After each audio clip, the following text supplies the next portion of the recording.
Hola amigos, ¿cómo están? Pues yo estoy súper contenta porque hoy comenzamos nuestro quinto libro, Pedro Páramo de Juan Rulfo.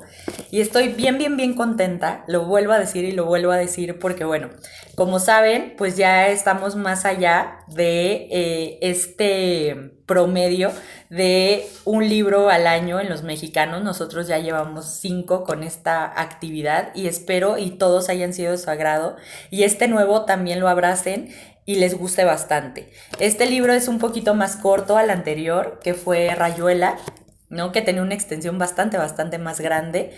Sin embargo, es riquísimo en esta idea o en esta visión que nos da de este México revolucionario. De nuevo, casi como los de abajo, ¿no? Muy parecido quizás a lo de los de abajo. Entonces, de Mariano Azuela, los de abajo, para quien lo quiera leer, nos da esta visión, ¿no? Esta visión de mexicanidad y pues nos conecta un poco más con nuestras raíces a nosotros los mexicanos y a los extranjeros que lo lean, pues les da esta visión, ¿no? Conócenos un poquito más. En esta ocasión, esta primera entrega, vamos a leer el prólogo que lo escribe Alberto Vital y narra bastantes cosas, entonces vamos a comenzar. Juan Rulfo nace el 16 de mayo de 1917 en Apulco, Jalisco. Sus padres son Juan Nepomuceno Pérez Rulfo y María Vizcaíno. Los pierde tempranamente y la orfandad marca su vida y su obra, como se advierte en la destrucción de su vida familiar entre varios de sus personajes. Hoy sabemos, gracias a la correspondencia del autor, que solo el matrimonio con Clara Paricio Reyes en abril de 1948, es decir, cuando él cuenta casi con 31 años, le permitirá construir un mundo propio, indispensable para la edificación de su obra. Mientras tanto, entre la orfandad y el matrimonio, el escritor pasa por un internado en Guadalajara, ciudad donde prosigue sus estudios. De esta sale en 1934 para dirigirse a la capital del país, donde continuará con su formación. Durante casi 2 decenios, entre mediados de los años 30 y mediados de los 50, Rulfo conocerá en carne propia el carácter errabundo que tiene también muchos de sus personajes. No solo viaja innumerables veces entre la capital Jalisco y la capital del país, sino que dedica un año entero a recorrer la República. Posteriormente es agente de ventas de una compañía de llantas, y eso le hace revivir el desarraigo de la orfandad, justo en el momento en que está escribiendo sus piezas maestras. Rulfo es 2 veces becario del Centro Mexicano de Escritores en el primer lustro de los 50. En 1970 recibe el Premio Nacional de Literatura. En 1980 es objeto de un homenaje nacional. En 1983 obtiene el prestigiado Premio Príncipe de Asturias. En 1989 se instaura el Premio Juan Rulfo y en 1996 nace la fundación que lleva el nombre del escritor.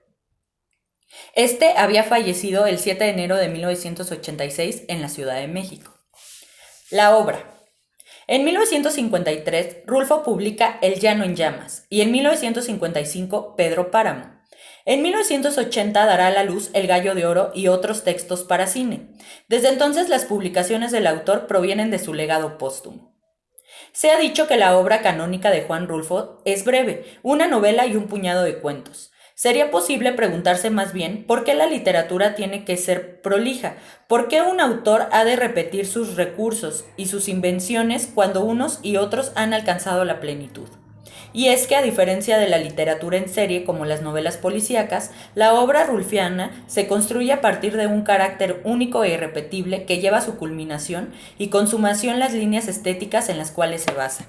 Y bueno, aquí podemos hacer una comparación súper rápida con el autor anterior, Julio Cortázar, que también va de su obra, primero cuentos y después esta gran novela con la que marca un parteaguas que es Rayuela, ¿no? En este caso, pues bueno, nos dice que tiene El Llano en Llamas y Pedro Páramo, además de sus obras y textos para el cine como El Gallo de Oro.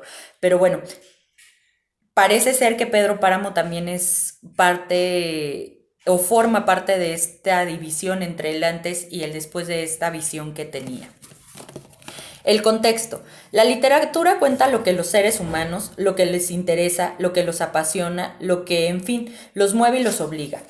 Y es parte también de lo que menciona el anterior autor si nos hacemos un poquito de memoria.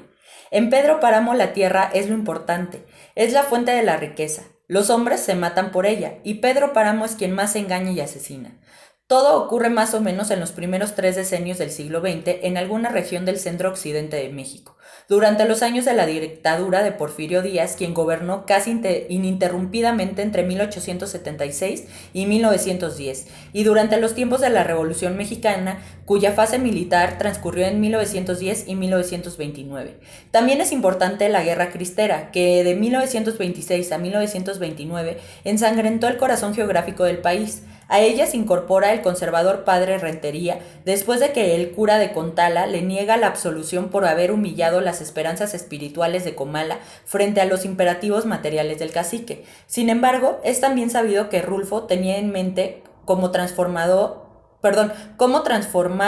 de su obra la historia de México en una extensión más amplia. El comedero de la Nueva España sería el comendero de la Nueva España sería el predecesor del cacique.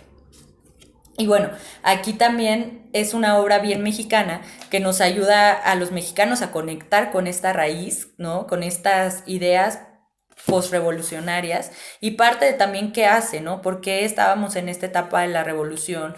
¿Por qué onda que vivieron nuestros antepasados? Y a los extranjeros que lean este tipo de libros, al igual que los de abajo, de Mariano Azuela, pues les ayuda a conocernos más a los mexicanos, esta visión, este encuentro con la mexicanidad, un poco. Entonces, pues son libros bastante ricos para que yo creo que por lo menos todos los mexicanos debemos de conocer. El título. Pedro Páramo es un hombre muy afortunado para una novela que cuenta los nudos fundamentales de cierto destino individual, el de un cacique. Ahora bien, este tiene de tal modo una comarca en sus manos que cuando decide cruzarse de brazos es venganza. La región entera decae y acaba despoblándose, hasta convertir a Comala en uno de los pueblos fantasmas como los que visitó Rulfo en los años 40, que habrían contribuido a inspirar el escenario de la novela. De esa forma, unidos a tal punto los destinos del poderoso y del pueblo, el título alude a la suerte final de ambos, la dura piedra y el desierto asfixiante. La novela tuvo por lo menos 2 títulos provisionales: Una estrella junto a la luna y Los murmullos. El primero proviene de algunas menciones en ciertos fragmentos, a las que Juan Preciado recapitula la causa de su muerte. Después salió la estrella de la tarde y más tarde la luna, o, como si hubiera retrocedido del tiempo, volví a ver la estrella junto a la luna. Y un cielo negro lleno de estrellas, y junto a la luna las estrellas más grandes de todas. El segundo, Los murmullos, es una expresión utilizada de manera reiterada en la novela que también pone en primer plano las razones de la tragedia del protagonista, pues son las voces de las ánimas en pena las que acaban llevándolo a la tumba. Los fragmentos. Al publicarse por primera vez Pedro Páramo, desconcertó a algunos lectores por la fragmentación y los cruces entre sus principales cauces narrativos. La novela consta de unos 70 fragmentos de distinto tamaño, y el autor no los enumera ni los titula, porque los números y los títulos pertenecen a la escritura, mientras que la novela transcurre en el mundo de la oralidad absoluta. Y bueno, aquí volvemos a hacer la comparación un poquito con Julio Cortázar y su Rayuela. Hoy esta fragmentación no deja lugar a dificultades. Al principio, Juan Preciado cuenta su propia historia. A la mitad de la novela, el lector se entera sorprendido de quién habla y desde qué insólito sitio. Poco a poco se va incorporando algunos fragmentos que de un modo muy sintético expresan la esencia de la niñez y la juventud de Pedro Páramo, en un retroceso temporal que contribuyó poderosamente a innovar las técnicas narrativas de la literatura americana. Y bueno, va también mucho de esto que Cortázar nos hace jugar, ¿no? Con esta propuesta de ir brincando de capítulo en capítulo, ¿no? En este caso me parece que no hará esto Juan Rulfo, pero ya tenemos, ¿no?, esta idea después de leer a Cortázar. Ahora bien, cada fragmento es una unidad narrativa y poética, y a la vez es parte de un todo. Cada fragmento es un todo mínimo dentro de un todo mayor, y de esta manera se unen innovación y clasismo en un clásico innovador, ya que un texto clásico busca conseguir que las partes correspondan al todo y que el conjunto sea congruente con sus propios postulados. Pedro Páramo, en fin, no siguió una perceptiva, sino que inventó sus propias reglas y las agotó en la perfección misma del texto. iba mucho también de La Rayuela de Cortázar, ¿no? Y también de esta, que no quería hacer común su narrativa o la escritura de este libro, sino quería como romper paradigmas, y ya lo habíamos visto, y si han visto las partes o las lecturas de las cartas que nos cuentan la historia de La Rayuela, en estas cartas que les escribe Cortázar, pues verán, ¿no? Más o menos algo parecido en estos escritores innovadores. Pero clásico no significa aquí inamovible e inalcanzable, sino por el contrario, capaz de dialogar con cada nueva generación, con cada nueva exigencia personal. Los lectores jóvenes no deben sentirse abrumados ante la grandeza del texto, porque la verdadera literatura revela su autenticidad profunda cuando sobrevive a su época y se abre siempre a nuevas lecturas. El ritmo. La novela cuenta con dos grandes líneas de acción, cada una con su respectivo protagonista, la línea y el destino de Juan Preciado y la línea y el destino de Pedro Páramo, íntimamente ligados a todos. ¿Y cómo logra Rulfo mantener interesado al lector aunque rompe constantemente e intercala sus líneas de acción? Lo consigue justo porque cada fragmento es un relato en sí mismo y abunda en comparaciones felices, metáforas logradas e imágenes siempre nítidas y difíciles de olvidar. El lector sensual puede oler, respirar, palpar, incluso saborear cada pasaje. Y bueno, aquí lo volvemos a comparar de nuevo con Cortázar y esta forma de hacer literatura, ¿no? Y que dice, ¿no? Que en realidad cada capítulo tiene lo suyo, o sea, cada capítulo se explica solo y es una obra individual dentro de este colectivo de ideas que forman La Rayuela. Pues aquí va lo mismo cuando se forma Pedro Páramo. Y aquí de nuevo, ¿no? Te sugiere qué tipo de lector ser, ¿no? Ahí ataca mucho este lector hembra que solo lee por leer, por entretenerse, más no por saber qué onda, por ver qué hay de su vida en estas palabras o viceversa, qué puede tener o qué puede incorporar de este libro a su vida cotidiana. Entonces, invita también a los jóvenes mucho de lo que quizás no vio como tal Cortázar, pero al final marca bastante a estos lectores jóvenes que son totalmente contrarios a un lector hembra. Y aquí, pues bueno, él invita a ser un lector sensual, ¿no? Para poder con todos los sentidos disfrutar esta obra, y más si conocemos México, yo creo que va a ser mucho más sencillo, ¿no? Otro recurso es la unidad del estilo, que hace posible la continuidad del texto a pesar de la fragmentación y la diversidad de las acciones. Y parte la capacidad de Enrulfo para dar el ritmo justo a cada movimiento hace que el lector más exigente se deje llevar tranquilo por su mano. Así pasa, por ejemplo, cuando Pedro, a un niño, toma algunas monedas. No es solo que cada palabra sea la adecuada, sino que se ubica en un lugar preciso para ir dando un ritmo a la narración. Por eso, en último término, Pedro Páramo puede leerse como una intensísima novela breve o como un extenso y estremecedor poema en prosa.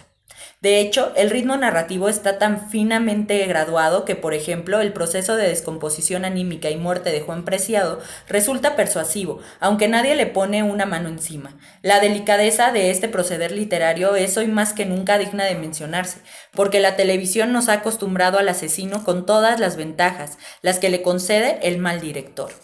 El texto tiene, en resumen, una secreta arquitectura musical, y esto no es raro en quien tanto disfrutó de las obras de magníficos compositores.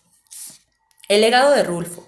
Nunca en la literatura mexicana tan pocas palabras han dicho y dicen tanto como en la obra de Juan Rulfo. Cuando Rulfo escribió, amenazaba a nuestras letras la insistencia de que ya no podía escribirse nada valioso sobre el campo y sobre de la Revolución Mexicana. Ahora la amenaza la rutina. Volver al autor Pedro Páramo es pulsar su herencia perdurable. Y bueno, aquí es como lo que les había mencionado, ¿no? Conocer un poco nuestras raíces como mexicanos, los que somos mexicanos, y los extranjeros que quieren conocer o aman México y aman a los mexicanos, nos aman a los mexicanos, pues es momento también de volver a estos autores como Mariano Azueta, como Juan Rulfo, ¿no? Para conocer esta mexicanidad y estas raíces y esta historia y esta riqueza cultural que tenemos. Y leo un poco Alberto Vital, Centro de Estudios Literarios, Instituto de Investigaciones Filológicas, Universidad Nacional Autónoma de México. Y aquí concluimos con este prólogo que espero y les haya inyectado pues este morbo por conocer la obra de Pedro Páramo, escrita por Juan Rulfo. Espero y de verdad sea de su agrado, y esta es la primera entrega de nuestro querido libro, nuestro quinto libro de este año. Muchas gracias.